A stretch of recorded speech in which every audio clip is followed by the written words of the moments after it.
right, guys. We're going to go ahead and get started. Thanks a lot for showing up to what is my very first defensive talk. So I'm putting my big boy pants on today. All right.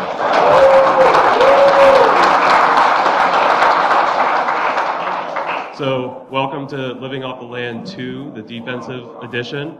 I gave a similar talk, I believe it was 2 years ago, with an offensive spin with Chris Campbell. Is he here? Damn it. Anyway, I had a great time presenting with him, so sort of our motivation behind running with this theme was inspired by him. I also want to give another shout out to him. He served as a great mentor for me after I got out of the military and wanted to get into InfoSec, so he had the faith in me to succeed, and he served as a great mentor. So, you know, everyone out here probably has one person like that served as a great mentor, so definitely try to give them shout outs as much as you can and acknowledge where you came from. So thank you, Chris.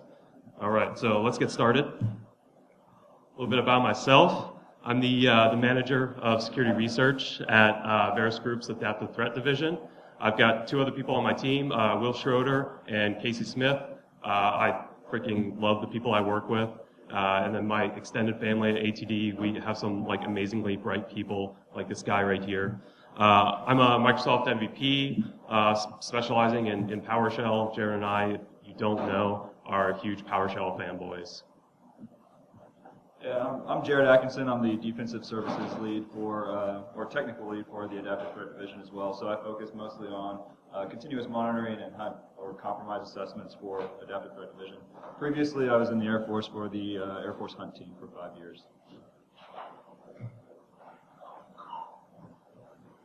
All right, so sort of what spawned the idea for doing this, aside from presenting the offensive edition of this a couple years ago, was at a former gig when I was working at Mandiant.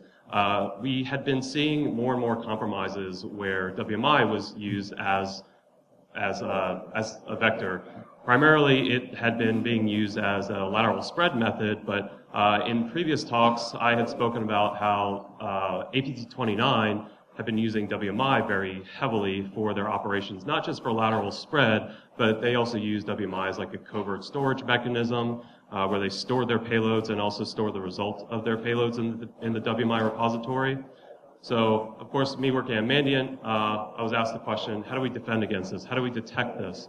And so I put some thought into that, and that was sort of the genesis of like all the WMI talks that I gave last year, and we're going to cover some of those concepts as well today. It won't be the primary component of this talk, but it turns out WMI is great for detecting WMI attacks using WMI event subscriptions. So, you know, throw in your exhibit YoDog reference wherever you like, so it definitely applies here. Yeah, so my interest in kind of living off the land from a defensive perspective kind of started in the Air Force. So the Air Force is just like any big organization. They have all this certification and accreditation, and you have change review boards and all these things. And so compiled code wasn't something like we couldn't just make a binary and say, hey, we're going to run this on every system in the enterprise. But we could run scripts on every system in the enterprise. And so, yeah, the cool thing about PowerShell is you can do the same things that you could do in compiled code. You could access the Win32 API, you could do all those kinds of things. And so it's kind of like Field of Dreams. If you script it, they will come. Like you could just, if you could write a PowerShell script to do it, you could run that thing anywhere you wanted and everybody was okay with it. So that kind of led me down the using PowerShell to do everything that I do. All right, so the agenda, we already kind of covered our motivation. We're going to talk kind of in like a phased methodology of kind of a defensive structure. So data collection, talk about a couple capabilities or built-in commands that you can use. Intrusion detection, investigations, and then Matt's going to go into kind of like hardening and using device guard, talking about device guard.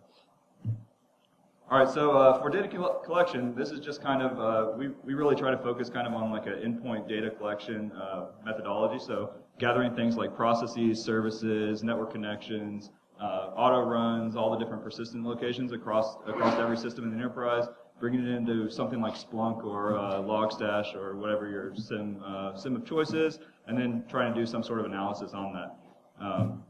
So two really good ways to do this are using WMI. WMI has been around since Windows 95 at least, I think maybe possibly earlier.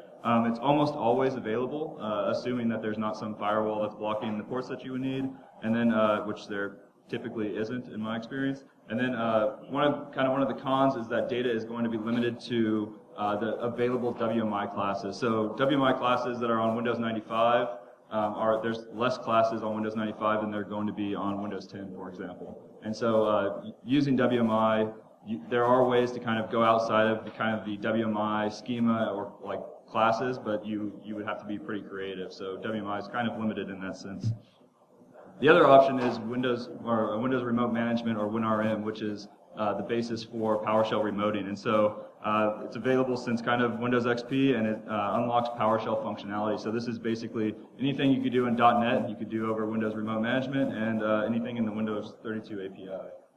So, all right, so kind of segueing from that, we wanted to kind of make a case for PowerShell Remoting. So as a consultant, I go to numerous clients and try to ask them if they have Windows Remote Management enabled in their enterprise, and they say no. Why would we do that? Bad guys are going to use that, and it's going to be terrible, right? And so I don't agree with that, and I think like Lee Holmes and Jeffrey Snover are very big zealots for pushing out PowerShell Remoting throughout your enterprise. And so some of the reasons that you would do that is because PowerShell Remoting was built with security in mind, right? And so it's firewall friendly, so PowerShell Remoting uses one port, 5985 for HTTP or 5986 for HTTPS.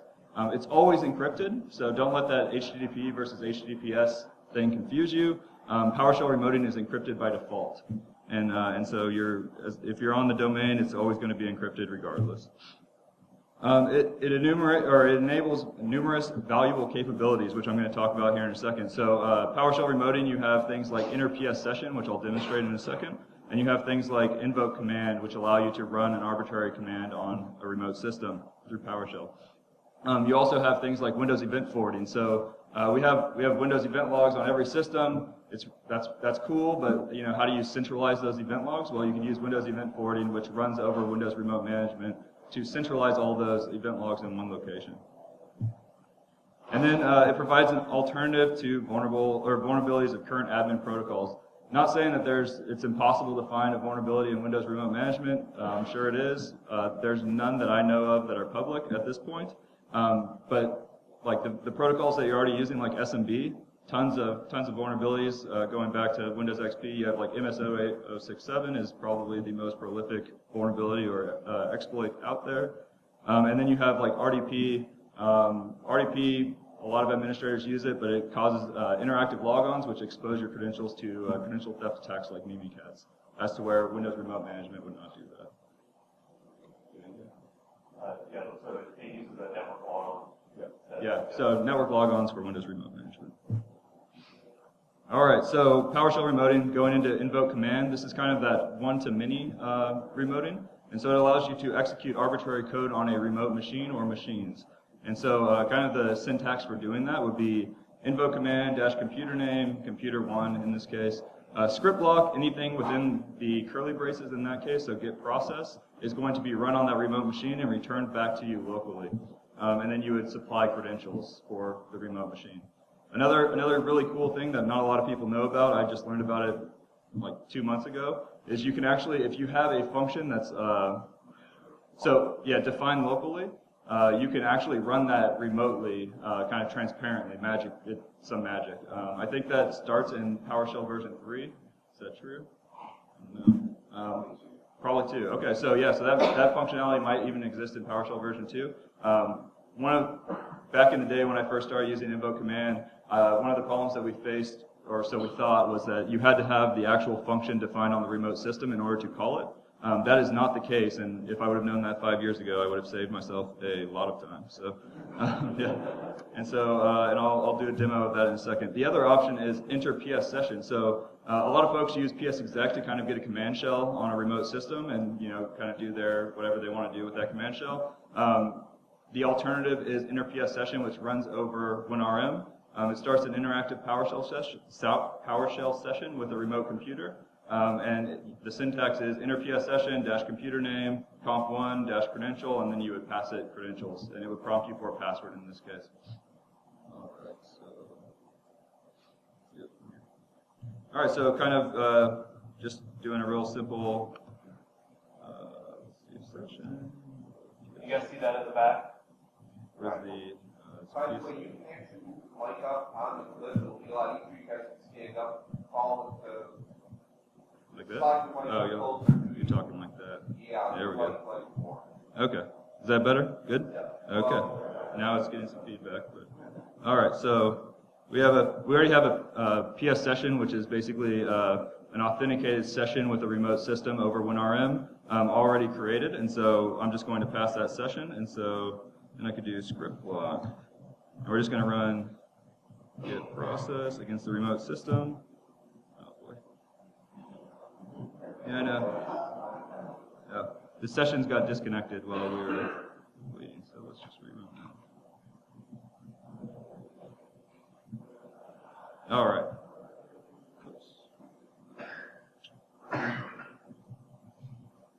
Sorry, I'm a Mac user, and then when I switch over to Windows keyboard, it jacks me up. So, all right.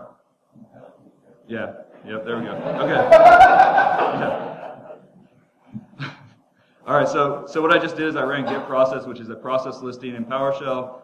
You'll notice that all the normal properties are returned from get process, but there's an additional property called PS computer name, which tells me that this information came from the IP address 10.0.0.2. This will be like a host name if you have DNS and all that kind of stuff set up. So just kind of a simplified example of us running a command against a remote system. All right, so the next thing I want to show, this is just kind of a cool thing. So we could do session.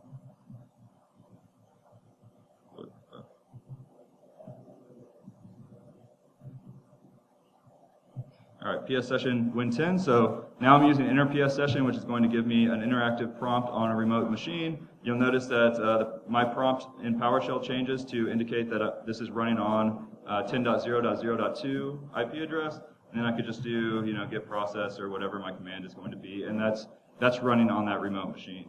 And then I could just type exit, and I'm back to my local machine. So just kind of a way to easily over WinRM get access to a remote system.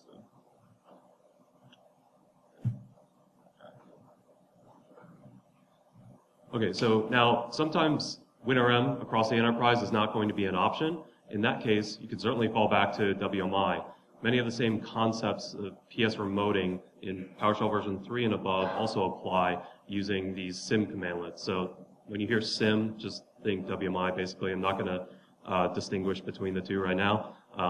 But you can establish a sim session instead of a PS session and get a lot of the same kind of functionality. And I'll show you some examples of that. So I've talked at great lengths about WMI in the past, so I don't want to belabor that per se, but WMI offers a great opportunity to perform data collection when performing like a hunt investigation. So, but the problem is, say like if you're sweeping for files or registry keys, it's a pain in the ass to form the WMI queries manually. Has anyone like had to deal with forming long WMI queries for stuff? We got a few guys, so you definitely know the pain. So I wrote CimSweep to kind of abstract a lot of that away to really help with incident response and hunt engagements.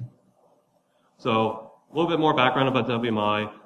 Again, great way to collect host information. The WMI service is listening on every system. So going back to like Windows 98, all the way up to Windows 10, Server 2016, that service is up and running.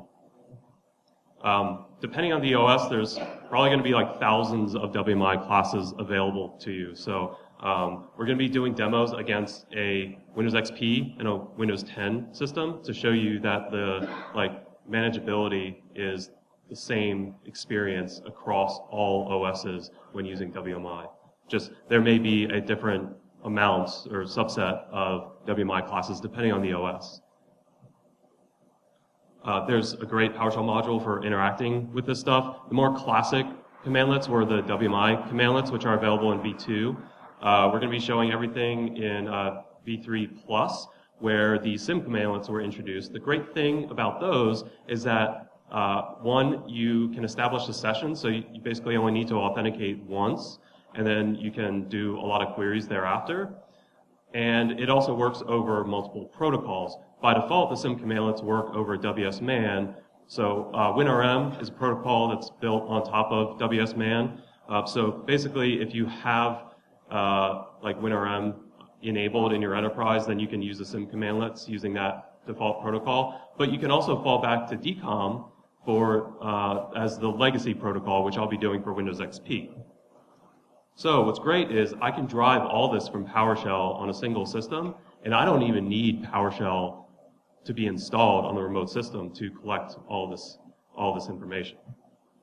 WMI is also extensible, so one of the downsides is you're limited to the WMI class library that's available to you. So like one thing that really irks me is like, yes, I can do a sweep of files really easily, but I can't get hashes of those files via WMI alone. So theoretically, you could extend the WMI schema, write your own WMI provider. This would be a binary that you would have to push down and like register that provider, but it is extensible if you really wanted to do that, if you wanted to stick with strictly WMI.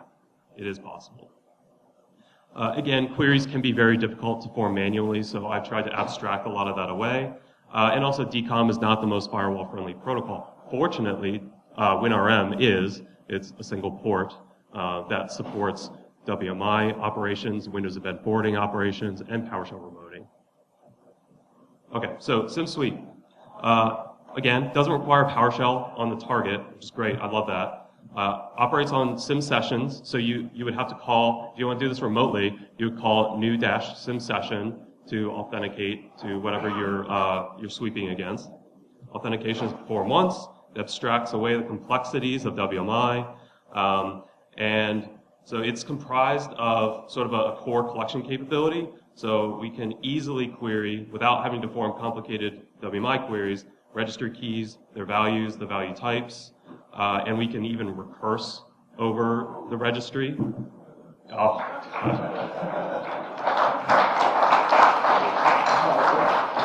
Oh, yes. I didn't think this show existed. This is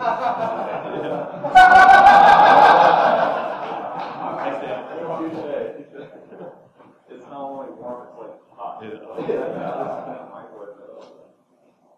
Okay, so in addition to registry keys, we can do sweeps of the file system and recurse over that as well. Great.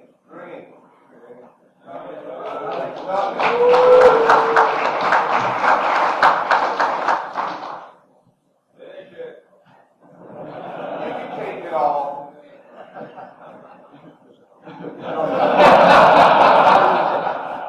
So I know you talked about registry keys and all that kind of stuff, but you could also do directory and file listings.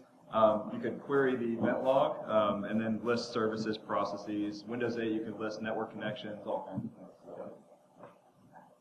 Yeah, the ability to use WMI to query network connections is amazing. So in a world where everyone has Windows 8 Plus installed in the enterprise, this will be a beautiful thing. Okay, so I'm going to jump right into a demo here. Now, I've already established connections to my XP and Windows 10 system. So first, let me show you the hard way to do things. I want to query the run key on my Windows 10 system. So what I would do is I would call invoke sim method. I would give it the hive, which is an int32 number, which you'd have to look up on MSDN. Give it the subkey path. We have to specify the class that contains the method to enumerate values, which is std_regprop, the namespace that contains that class, and then we can go ahead and fire this off.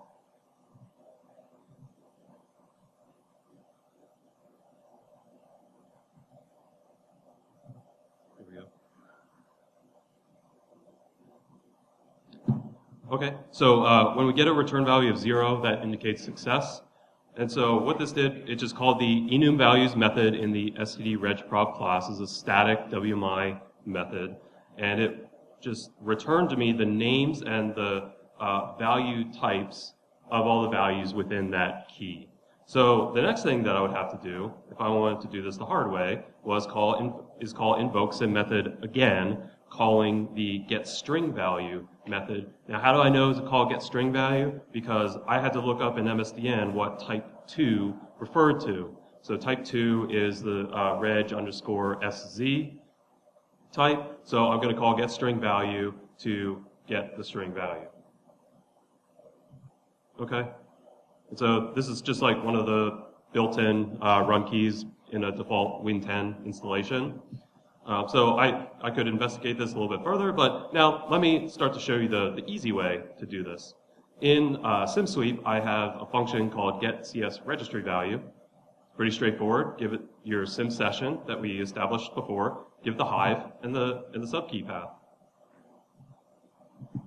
And it gives me everything that I need right there in one line. So it breaks out the type value into something that's human readable, and it gives me the hive, the subkey path, the name of the value, and the content of that value, all in a single line. Now let's take this one step further. I started to implement auto runs in pure WMI. So I'm going to give it the logon switch, and many of you are probably familiar with auto runs. I've mapped individual switches for the getCSRegistry auto start function to the tabs that you would see in auto runs. Again, this is all over pure WMI, not running a single script on the host. And I'm running this on Windows XP as well, which doesn't have PowerShell installed on it. Pretty cool.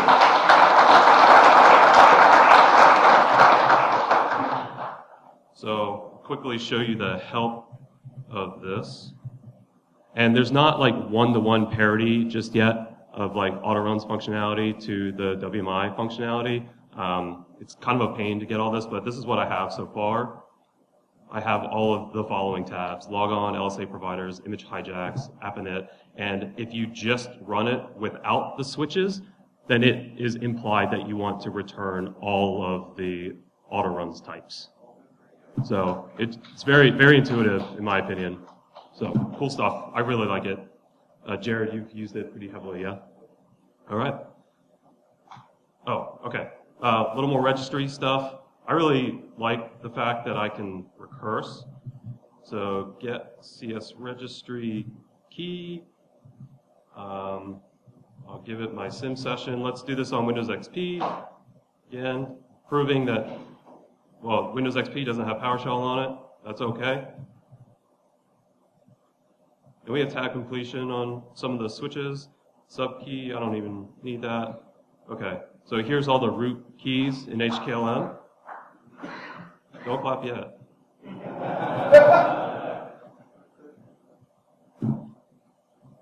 So I want to show you this awesome switch. Okay, go ahead and clap.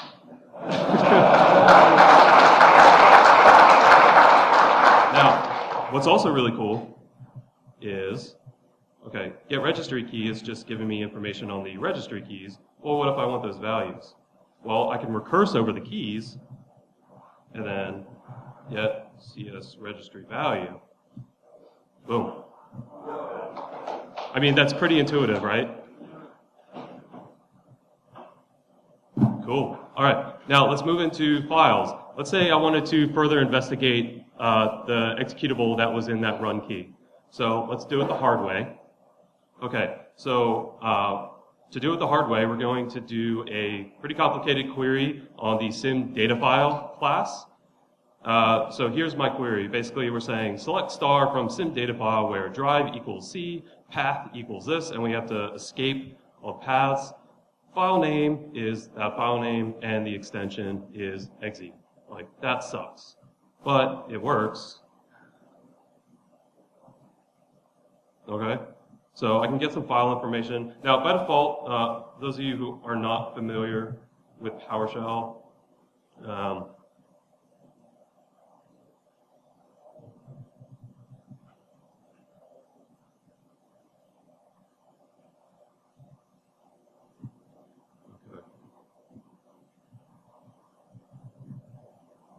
right.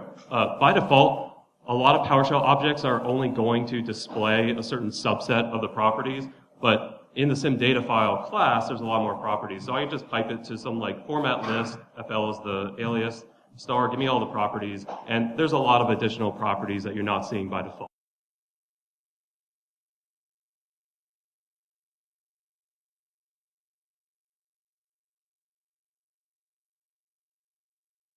Hi folks, Iron Geek here. Unfortunately, we had another problem with one of the capture devices, so till about the 30-minute, 58-second mark, we have no audio, so sorry for the inconvenience.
that kind of looks at like the registry run keys and a couple other locations for persistence. So yeah, the start menu. Yep. So this would be looking for new registry run keys or new start menu entries. All right, so that was a very basic kind of introduction to WMI and WMI query language. If you have any extra questions, Ravi, who's a PowerShell MVP, he wrote an ebook that's at this website that goes into a very deep look into WQL. So if you have any questions about that or want to learn more, check out that ebook. Can you go back? Yep, sorry. A little slower. Thank you. All right, so Uproot, we're kind of going to do an introduction. So it's a WMI-based intrusion detection system. Leverages permanent WMI event subscriptions. You can do things like monitor for general system information, introduction of persistence, lateral movement. It abstracts complexities of the permanent WMI event subscription, so you don't have to understand that there's filters and consumers and what all the arguments to those things are and go to MSDN back and forth through things like a commandlet called new-WMI event filter, which is going to tell you what it needs, or register permanent WMI event. And then right now Uproot has kind of two main built-in mechanisms for reporting events. One is the Windows event log, which is ideal, especially if you have Windows event forwarding, and through an HTTP post method. So you could just have it write directly to Splunk over HTTP through like a REST API. All right, so here's the demo. All right, so the first thing that we're going to do is we're interested in detecting lateral movement. One of the kind of most prolific lateral movement techniques is using the Win32 process classes create method. So you, process call create if you use WMIC. A lot of people use that, so like Cobalt Strike, Empire, all those guys are using that to do lateral movement. What we found is that there is a class called the MSFT WMI provider exec method async event pre. This is actually like a debugging class that allows you to detect when a WMI method is executed. And so in this particular case, we're looking for the object path to be Win32 process and the method name to be create, right? And so every time a WMI method is executed and it's of the Win32 process class and the method's name is create, that's going to trigger. And so we're just going to go ahead and create this. All right, and so you see that we registered this. We're registering it on the Windows 10 VM that we've been kind of playing with. The next thing that we're going to do is we're going to build the NT event log event consumer, which allows us to write an event to the event log upon that lateral movement technique being used. Kind of one of the things that is worth pointing out is the WSH event log provider allows you to write arbitrary data to event ID 8, and so that's why we're using these two right here. WSH just lets you write any strings that you want to that event ID.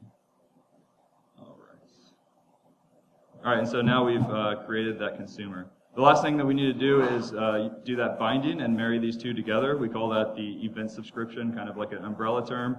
And so we're taking the names that we defined up here. So the consumer is called NT process create method. That's arbitrary.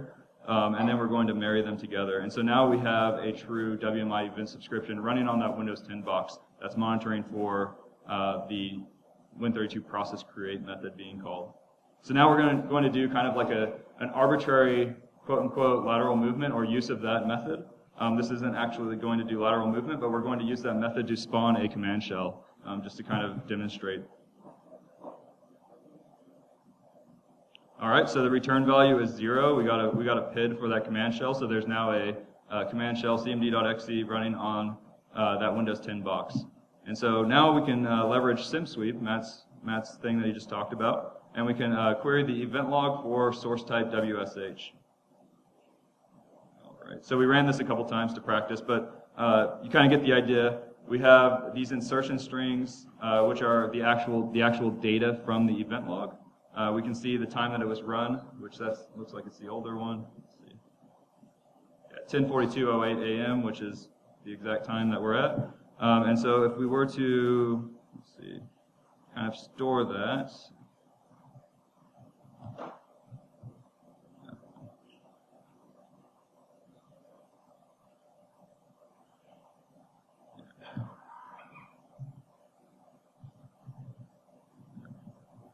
right, so we have insertion strings, so we could do.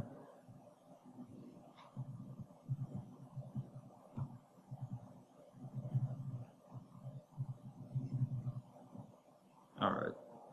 And so we get down to the point to where we see the command executed is cmd.exe. So we're not only just notifying you that that lateral movement technique or the create method of 132 process was executed, but we're also telling you what was executed so that you can have a little bit more fidelity on that.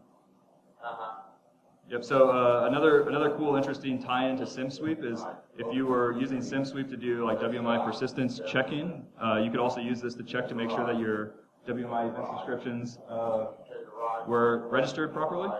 And so here we're able to see that that WMI event subscription was registered properly. So we have the filter named ext process create method and the consumer named nt process create method. Yep. Alrighty. All right. Okay, so I've only recently discovered ETW. I think it's a really cool subsystem in Windows for taking like the WMI eventing like one step beyond and using it to further augment the event log for like super low level events that you might be interested in as a responder. So real brief intro, ETW is used traditionally as like a tracing and debugging platform for user mode and kernel mode drivers. So applications can supply events to ETW. These are called providers. And then any application, there's some built-in ones called consumers, can consume these events and establish a session to collect these. The traces are system-wide, so they can be noisy. There's a limited amount of filtering that can be performed, and I will show you that. You can capture these live in real time in memory. You can also capture them to an ETL file as well. So ETW can be really useful for like dynamic malware analysis.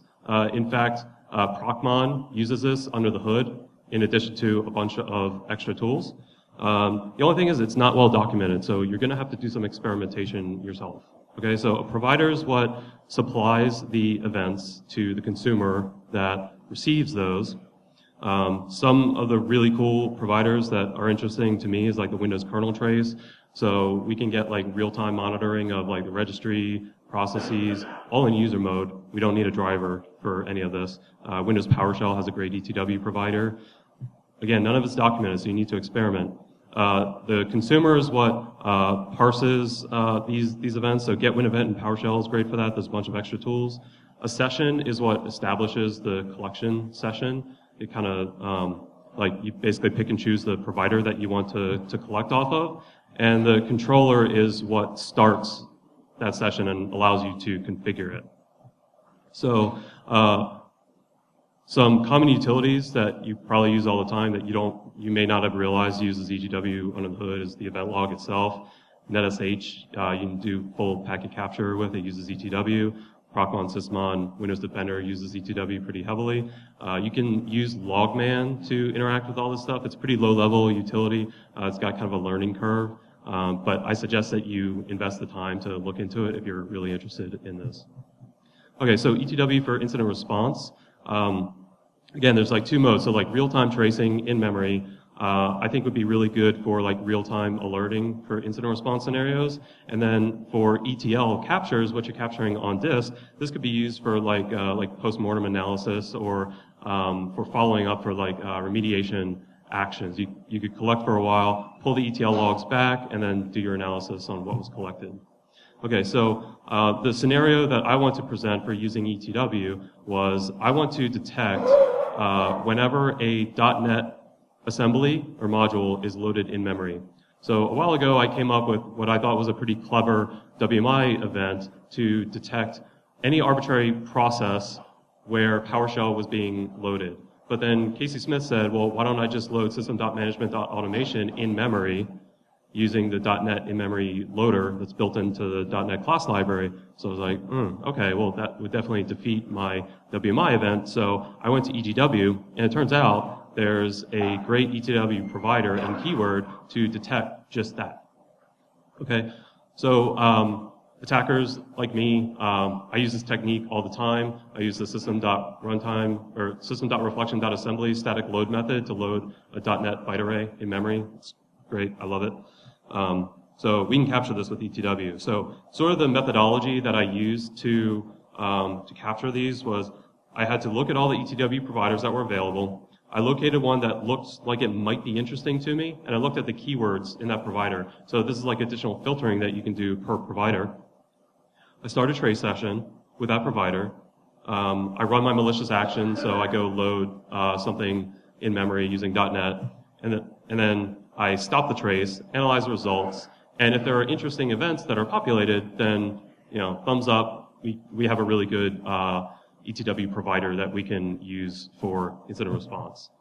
And then you repeat that whole process again as you're wanting to discover more and more of these ETW providers.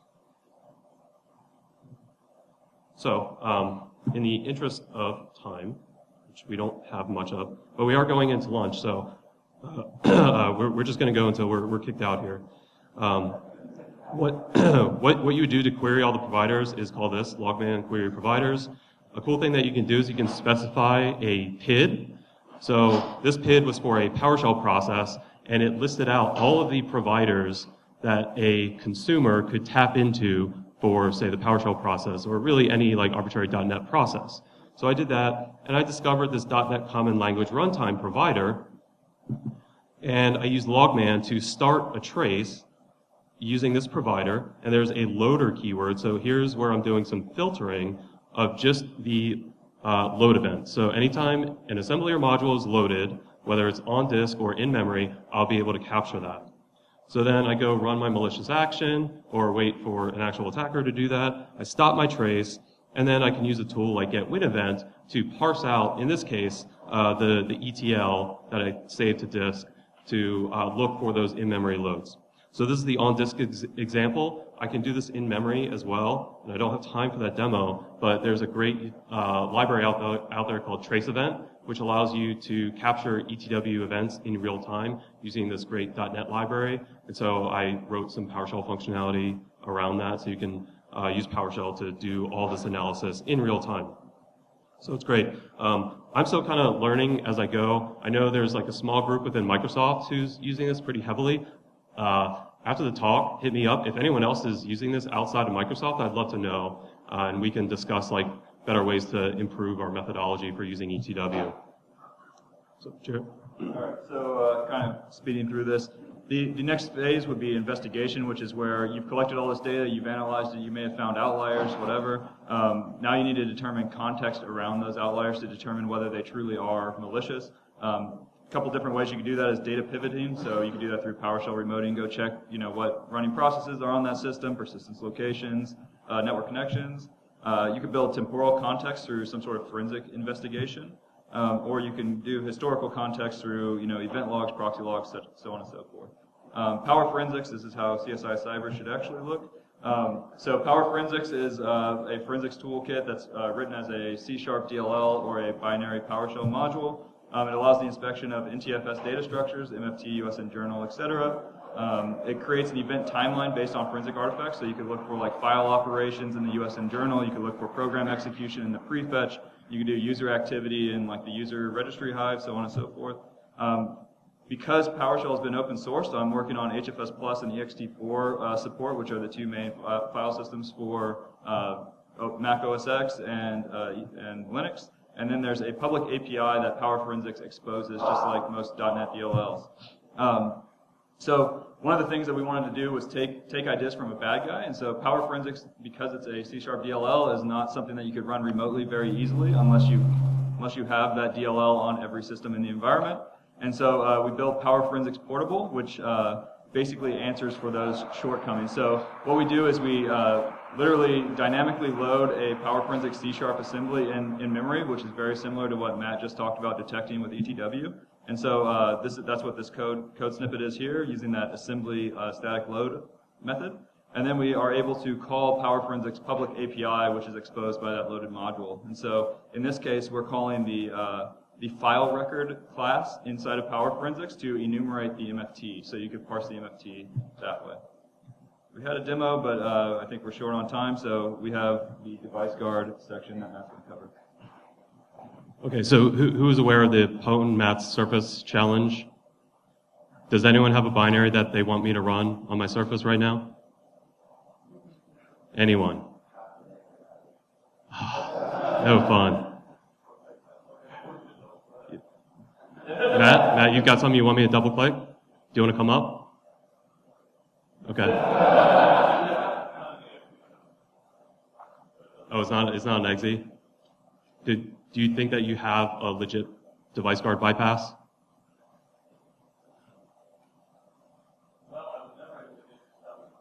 Oh, okay. All right. Cool. Well, I mean, yeah, we can certainly meet up afterwards and discuss that. I'm definitely curious to know what you got.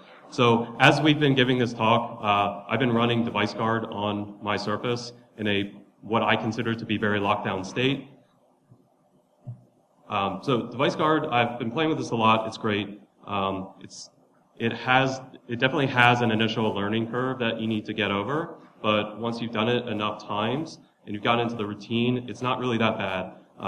It takes the initial investment to do the initial configuration, but then once you have everything in place, then you're good to go. The only downside is like if you have a really super lockdown configuration and you need to install new software that isn't signed by certificates that are whitelisted in your policy, then it can be a challenge. But there's definitely like a methodology to work around that and test, configure, and redeploy new policies.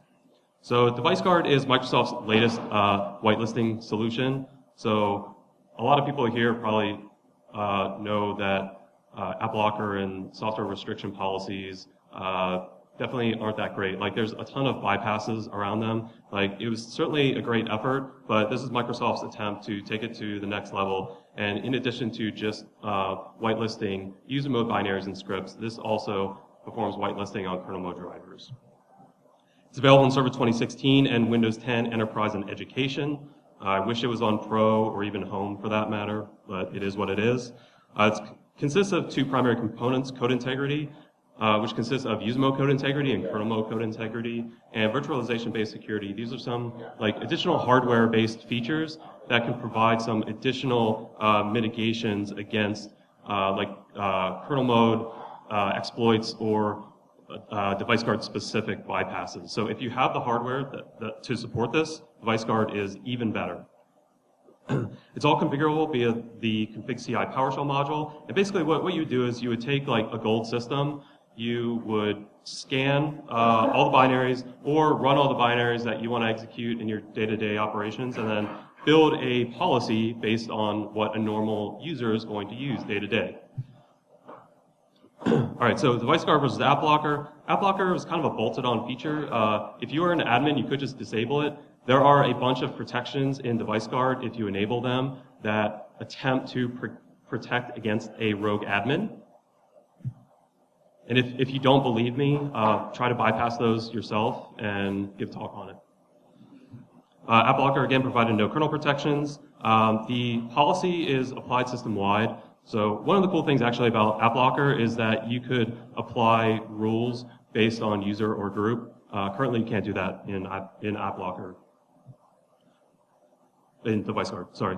AppLocker also has more granular control over modern apps. So AppLocker can be used to complement device guard. Hopefully, the features that device guard lacks that AppLocker has will eventually be incorporated over into device guard. We'll see.